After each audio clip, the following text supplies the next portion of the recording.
2 நாளைக்கு முன்னாடி திரு ஆதவ் அர்ஜுன் அவர்கள விடுதலை சிறுத்தைகள் கட்சியோட துணை பொதுச் செயலாளரா எழுச்சி தமிழர் அவர்கள் அறிவிச்சாருங்க. அவ்வளோதாங்க. தமிழ்நாட்டு அரசியல் பரபரப்பாயிடுச்சு.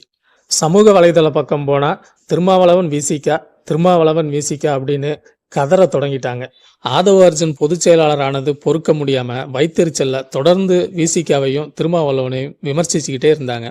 இந்த விமர்சனங்களுக்கெல்லாம் பதிலடி கொடுக்கிற வகையில நேத்து எழுச்சி தமிழர் அவர்கள் தனது முகநூல் பக்கத்துல நேரலை மூலமா இதுக்கான முழு விளக்கத்தை தெரிவிச்சிருந்தாரு. வேளச்சேரி தீர்மானத்துல இயற்றப்பட்ட தீர்மானத்தின் அடிப்படையில் உயர்மட்ட குழுவை கூட்டி எல்லாரோடைய ஒப்புதலும் பெற்று எல்லாரோடைய சம்மதத்தோட தான் இந்த நிகழ்வு நடந்திருக்கு. இந்த நிகழ்வுல யாருக்கும் எந்த வருத்தமும் இல்லை. அந்த உயர்மட்ட குழு கூட்டத்தில் கூட எல்லாருமே ரொம்ப மகிழ்ச்சியோட தான் இருந்தாங்க. விசிகாவில் தலித் அல்லாது பிற சமூகத்தை சார்ந்தவர்கள் இணையும் போது அவர்கள் நேரடியாக உயர்மட்ட பொறுப்புகளில் இணையலாம் அப்படிங்கிறது ஏற்கனவே முடிவு செய்யப்பட்ட ஒன்று. பிற சமூகத்தை சார்ந்தவங்க கட்சியில் இணையும் போது தான் கட்சி பொது நீரோட்டத்தில் கலக்கும். இது மூலமாக அனைத்து சமூக வாக்கையும் விடுதலை சிறுத்தைகள் பெற முடியும். அதன் மூலமாக தான் எதிர்பார்த்த வெற்றி கிடைக்கும். நாம் எதிர்பார்த்த இலக்கையும் அடைய முடியும்.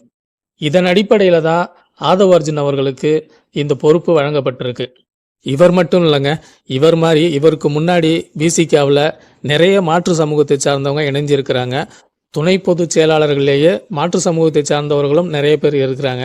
ஆனால் அவங்களாம் இணையும் போது இந்த மாதிரிலாம் விமர்சனம் இல்லை. இவருக்கு மட்டும்தான் இப்படிலாம் விமர்சிக்கிறாங்க. இதுக்கு காரணம் கட்சியோட வளர்ச்சி அவங்களுடைய தூக்கத்தையே கெடுத்திருக்கு. ஆதவ அர்ஜுன் அவர்களை கட்சியில் இணைப்பதற்காக மேற்கொள்ளப்பட்ட நடவடிக்கைகள், கட்சியின் விதிமுறைகள், இதற்கு முன் இவர் போல் பிற சமூகத்தவர் விசிகாவில் இணையும் போது மேற்கொள்ளப்பட்ட நடவடிக்கைகள், இவற்றை தெளிவாக கட்சி தொண்டர்களுக்கு தெளிவுபடுத்தியுள்ளார். இந்த வாய்ப்பை பயன்படுத்தி கட்சிக்குள்ளேயே குழப்பத்தை ஏற்படுத்தலாம் அப்படின்னு இந்த அற்பர்கள் யோசிக்கிறாங்க அப்படின்னு இந்த விமர்சனம் பண்ண வாய்கள் எல்லாம் எச்சரிச்சிருக்காரு திருமாவளவன்.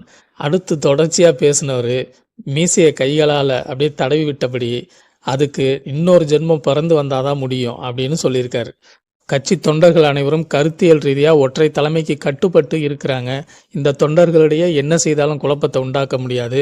நீங்கள் அப்படிலாம் குழப்பத்தை உண்டாக்கணும்னா இன்னொரு ஜென்மம் பிறந்து வரணும் அப்படிங்கிறத மையப்படுத்தி தான் அந்த கருத்தை பேசியிருப்பார். அதுவும் ஸ்டைலாக தனக்கே உள்ள பாணியில் மீசையை முறுக்கி கெத்தா சொன்ன அந்த வீடியோ எல்லோருடைய கவனமும் பெற்றுள்ளது.